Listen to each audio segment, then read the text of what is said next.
Yo, this is the time. This is the time. Check it out, man. We got nothing to be scared about. It's about me and you right now. Tell the people that you call me Trick Willy Wonka. I'm gonna be sick.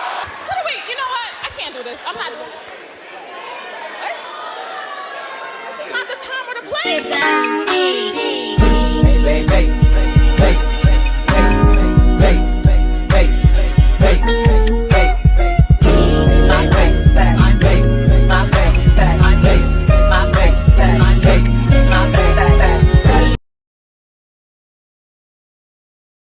Hey, what's going on YouTube land? It's your boy TJ and welcome to my YouTube channel, Wrestling Nostalgia, where I give my reviews on WWE shows and PLE events. And today we are going to be reviewing NXT May 7th, 2024. So let's go ahead and get right into it. Before I get into it, go ahead and get into that like button and then go ahead and hit that subscribe button, become a sub, and all that other good stuff. So let's go ahead and get into the review.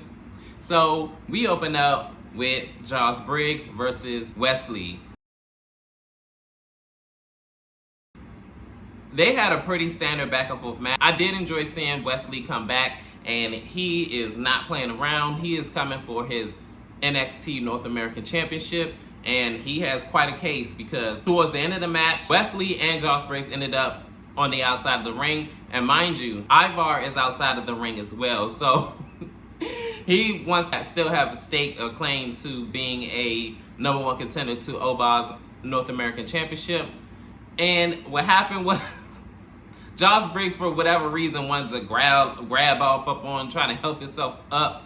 I've always all like, y'all are too close to comfort. But I'm like, ain't nobody asked you to come out here. You could have been in the rafters or in the far out in the front where the arena was. You didn't have to be at the commentary desk. That was your fault. So he ends up getting bumped into by none other than Wesley. He drop kicks Josh Briggs into Ivar. Then he gets him back in the ring. Then he hits some type of splash on the top rope. And 1, 2, 3, he wins this match. But Josh Briggs and Ivar is still not done with their issue, so they end up fighting each other on the outside. And then Wesley comes in and dives out on them, and everybody's out. And mind you, up in the rafters is nobody but Oba, the NXT North American Champion, and he's just laughing about it. And I mean, could you blame him? Like, everybody's out for that North American Championship. If you ain't for the king, you best not miss. In this next matchup, it was Cameron versus Shayna Baszler.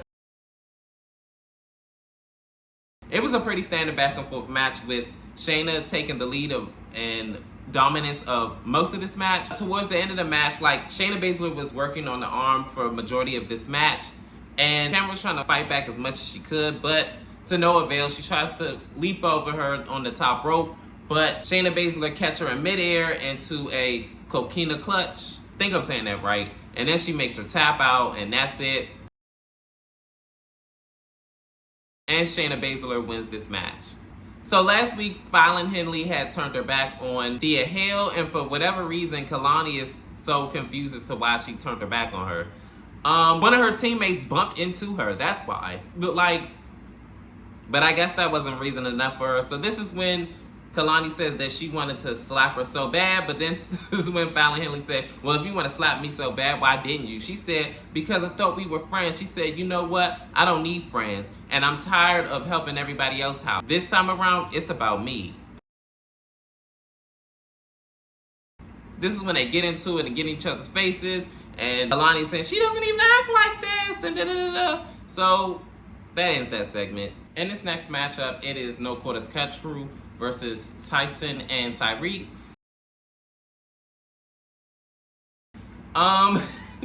The official of the match, for whatever reason, was out. So then they had Channing come and referee for whatever reason, which is part of the D'Angelo family. You talk about a crooked referee, oh my goodness. He made the No Quarters Catch Crew tag in like 2-3 times, like, oh, I didn't see it. So, make a long story short, Tyreek and Tyson ended up getting the win with a fast count, 1, 2, 3, and they won this match. It was so crazy to see that.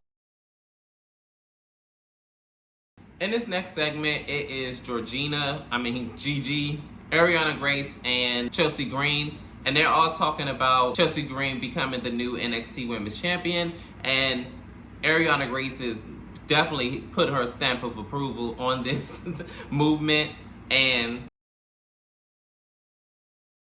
she's giving her words of encouragement. And Chelsea Green says, "I'm so glad that I found someone that's just as perfect as me, and they're a beauty queen." She says, "Oh, thank you."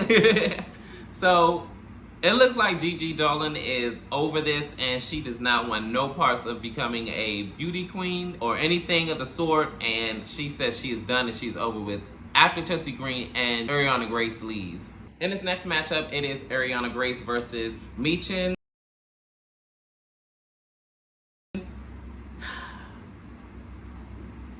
I don't understand why she is a wrestler. But if she's a wrestler for comedic relief, she's definitely doing a really, really good job. But she just gives me beauty queen like energy. It just, I don't know. But I'm not gonna lie, she's very entertaining. But anyway, let's get into the match. Towards the end of the match, Ariana Grace tries to cheat to win. She rolls up Michin for the win, but the referee uses her using the ropes for the unfair advantage. The referee says no, it's a no-go. Michin does a German suplex and then hits her eat defeat, and 1, 2, 3, she wins this match. If Ariana Grace is trying to make a stake for the NXT North American Women's Championship to just be thrown into it and not like win it or anything like that or do any work, she's not making a good claim with this matchup. In this next segment, Thea Hale is talking to Rich Hollins, and he's consoling her and saying that he understands and gets her. And she says, "Oh my goodness, I'm so glad that somebody listens and understands me." And this and the third's like, you know, how overreactive she is.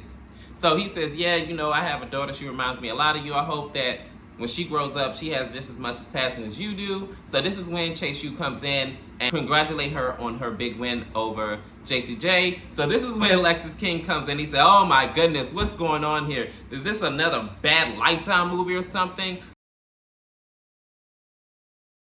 All of you guys are losers," and this, that, and third.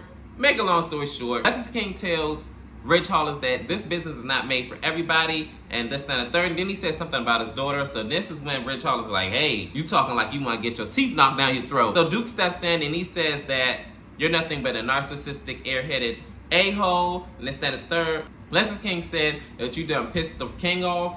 So I'm guessing they're gonna have a match later on tonight. In this next segment, it is the Supernova Sessions and their special guest Trick Williams. So Dar is introducing Trick Williams, and this is when Lash Legend says, "Our very special guest." So he looking at her all like, "Girl, what you getting all hype for?" Like, so he said, "Yeah, our very special guest. So let me go ahead and introduce our guest, Trick Williams, the NXT champion." So he comes out, he ends up saying something about video that NXT compilated for Trick Williams. But then after that, this is when they kind of try to clown him and all this other stuff. And Lash is not feeling it, and I'm just like, girl, if y'all hunching, just say that. So, make a long story short, this is when Trick says, "Look, I ain't got time for all the games, like what's in the envelope." So she finally shows him what's in the envelope, which Dar's foot was under the ropes or whatever.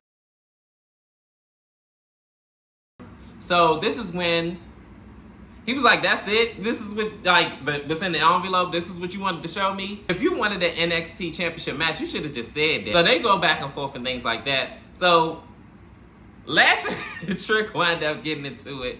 And he was all like, "Why you sitting up there acting like, you know what I'm saying, we ain't locked in," and da-da-da-da. She all like, "Oh no, Trick, not right here." He said, "Yes, right here." And he heard the audience kept saying, "You're the daddy." And that's when he said, "And by the way, I'm not the pappy." So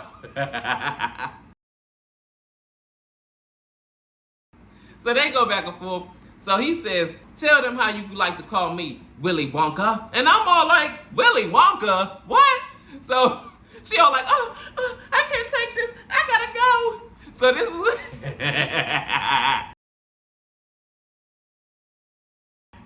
so this is when he tries to walk off, and he was all like, "You ain't going nowhere." So she said, this is not the time, Trick. So Dar takes his opportunity and bam, and it just elbows him and drops Trick Williams. And then he holds up his NXT championship, and that ends that segment. In this next matchup, it is Fallon Henley versus Kalani. They had a pretty standard back and forth match. Towards the end of the match, Fallon Henley was about to get, I guess, German suplex, and she had the ropes, but it looked like the turnbuckle was kind of loosened. So she grabs the turnbuckle. I don't know if she hit her with it or what she did, but all of a sudden the turnbuckle went flying, and so did Kalani on the ground. So they had a little back and forth, and then she winds up trying to dive out on Fallon Henley, but Fallon Henley throws her, and she hit like on her arm and face onto the turnbuckle, and then she wound up hitting a China Wizard. Bam! 1, 2, 3. Fallon Henley wins this match. And side note, Fallon Henley is officially heel now, and she is in her heel bag. She's doing whatever it takes to win, and she said it herself even throughout the match. Fallon comes first! And I'm like, okay, girl. You got it, big dog. In this next matchup, it is Lexis King versus Duke. They had a pretty standard back and forth match. And towards the end of the match, Lexis King was like jaw-jacking at Thea Hill. And I'm like, if you don't leave that woman alone. He even got outside of the ring and was like jaw-jacking with her too. And I'm all like, you have a match going on. Get back in the ring. So this brings out Ridge Hollins with a chair. So when he tries to get in the ring and try to attack Lexis King with a chair, Chase U was all like, no. So Duke gets the chair, but the referee winds up taking the chair from Duke. So this leaves him wide open for Lexis King to attack and hits his correlation, which is basically a swinging neck breaker. And 1, 2, 3, he wins this match. Hot take, I kind of want Thea Hill to go heel and kind of pair off with Lexis King. I know people are going to be like, what? Why would you want her to be with that a-hole? Because nobody would see it coming. This for no reason. I just want to see her be all like, yeah, I did it. Like, I don't know. I just think that would be interesting, but that's just my take. In this next segment, it is Metaphor minus Lash Legend. And they come out and the interviewer asked them, where's Lash Legend? And they all like, oh, because I guess she must be on the outs with them. So make a long story short, they run into Javon, which is a new member of the NXT roster, and they all like, what do you want? He said, yeah, chill. I don't like how y'all played Trick Williams out there. He said, mind your business or whatever. He said, look, I ain't trying to get in y'all business. So this is what Dar says, you couldn't get in our business if you tried. So hurry up and spit it out. What do you have to say? Talk. So he was all like going back and forth. So he said that unless you want to stunt your growth here in this business, and I understand you're the shiny new toy, you might as well just go ahead and move around, because this ain't what you want, especially not tonight. So deuces. Ask Trick Willie when he wakes up. I was like, oh, all right, big dog. He talking that talk. You better lay low. Better chill. You better lay low. Finally, we are here at our main event. Chelsea Green versus the NXT Women's Champion, Roxanne Perez.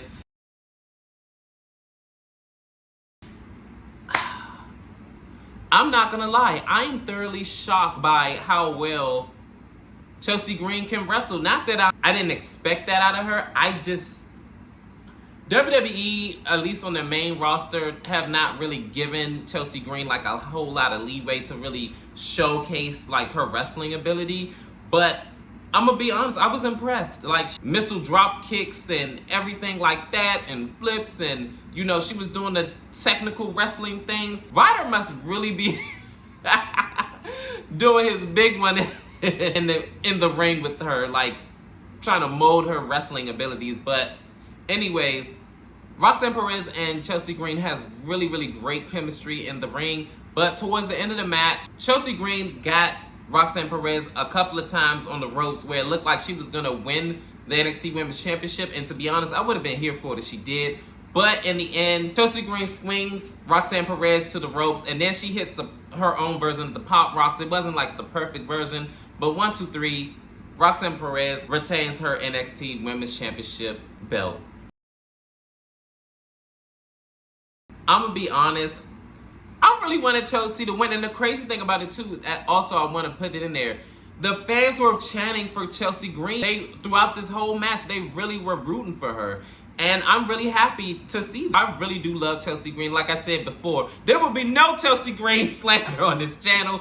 I love Chelsea Green. She is good in my books, and I hope she gets another opportunity at the NXT Women's Championship, because I really do want her to be champion. I don't care if it's on the main roster or NXT.